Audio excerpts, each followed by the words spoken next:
In this episode, i-explore natin itong OKX Dex. Ano bang mga features na meron dito? Ano bang mga pwede nating gawin?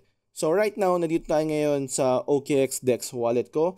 Ito yung pinaka main page, home page. Dito makikita mo yung total balance ng wallet mo across all networks, whether it's Ethereum, Solana, etc. Alam natin sobrang daming blockchains dito sa crypto. Iko-combine niya lahat, ito yung total funds mo. So right now, I have $158. Pag nag-scroll down ka, dito mo makikita yung breakdown ng mga assets mo. Kaya meron kang total of $158. Makikita mo, meron tayong different blockchains. Meron tayong sa BNB, Ethereum, Base, Ton, lahat-lahat yan. Kasi nga, it's an all-in-one na itong wallet mo. Pwede ka mag-connect ng Solana, pwede ka mag-connect sa Ton, sa Bitcoin, lahat-lahat na. So, makikita mo din yung transaction history mo, kung ano mga pinagagawa mo sa wallet mo. Pwede ka rin mag-send ng mga crypto mo, either sa gusto mo siyang ilipat sa ibang wallet or gusto mo siyang ilagay sa exchange, sa OKX. Dito mo makikita ang mga available assets na pwede mong i-withdraw. Pwede ka rin mag-receive kung gusto mo mag-receive sa exchange nang walang problema since nakalink na nga yung OKX exchange natin, very seamless na ang withdrawal and deposit. As you can see here, meron akong $551 sa OKX exchange.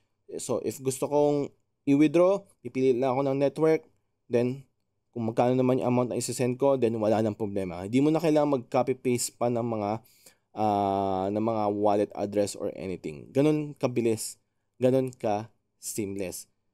Balik ulit tayo dito. As you can see, meron tayong mga more, there's too many features, no?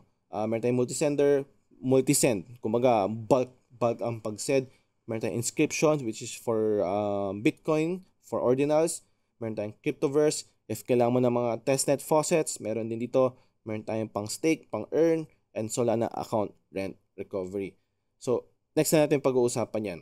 Pwede natin i-check yung NFTs natin. Kung meron ka mga biniling NFTs across all blockchains, no? Makikita mo yan dito lahat. If meron ka, nag-stake ka sa mga projects, or nagpo-provide ka ng liquidity pool, dito mo yan makikita sa DeFi. As you can see here, ito yung mga dati ko pang nilalagay sa mga pinag-stake ko, hindi ko masyado ginagalaw. Nandito yan. And lastly, yung approvals is ano yung mga projects na in-approve mo mag-login yung wallet mo. So, if meron dyan mga sketchy na projects na ginamit mo yung wallet mo pang login, pwede mo siyang i-revoke dito sa approvals. Dito sa tokens naman is dito mo makikita yung mga trending, ano mga hinahanap ng mga tao. Ayan, mapapansin mo, ang trending ngayon is YZY, Easy, or for Kanye West. Meron tayong Trump, Dope, Quiz. Meron dito mga top searches. Ano bang hinahanap ng mga tao? Ano ba yung mga bago?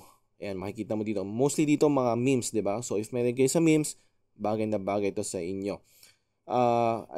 Pwede natin i-check yung chart nila. Pag pinito mo yung Trump, makikita mo, meron na kagad tayong makikitang chart. Same na same sa OKX exchange, no?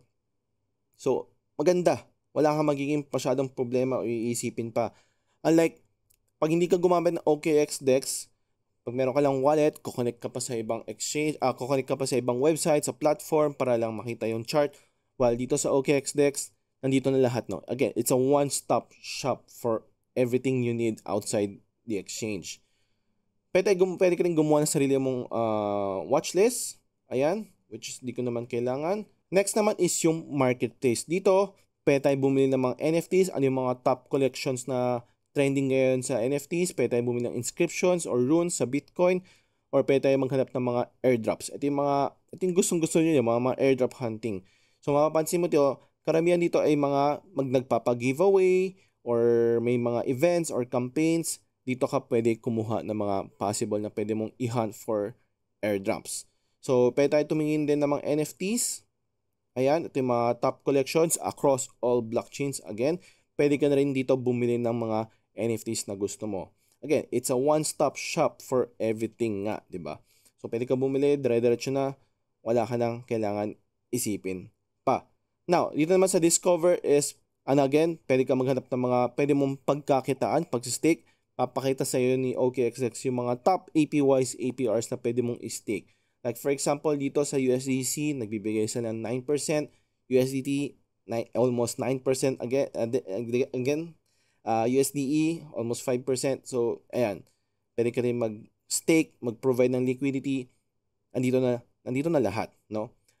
For example, if meron ka namang gustong apps or websites na gustong i-access, usually bubuksan natin yung internet browser natin like Google Chrome, Brave, or Safari, then access natin doon. While dito sa OKXDex, di mo na kailangan dumaan pa sa ganun, no? Kasi meron sila dito na kung saan pwede ka mag-enter ng URL. And ang maganda pa dito, may iwasan mo yung mga phishing website kasi i-verify din ni OKXDex or meron silang mga listaan ng verified websites para hindi ka ma-phishing. Like for example, ito yung mga top DApps of today nga daw. Like for example, Magic Eden. Kung ginawa mo yan sa website, baka ma-phishing yung ma-access mo or ma-type mo yung phishing website ng Magic Eden. While dito sa OKXDex, click mo lang yung Magic Eden and automatic ilipat ka na sa official website ng Magic Eden. So, kukonect mo lang wallet mo. Like for example here, mag-login lang ako. View all wallets. Then click mo na yung OKX wallet. Solana. Click to sign. Confirm. Biometrics. Then, ganun kabilis yun. Nakakonect na yung bago nating wallet sa OKXDex dito sa Magic Eden. Pwede ka lang bumili ng mga NFTs dito sa Solana, Bitcoin. But again, this is medyo unnecessary na to kasi nga pag bumalik ulit tayo sa marketplace, pwede ka naman kasi dito diretso na bumili ng mga Solana NFTs or mga inscriptions.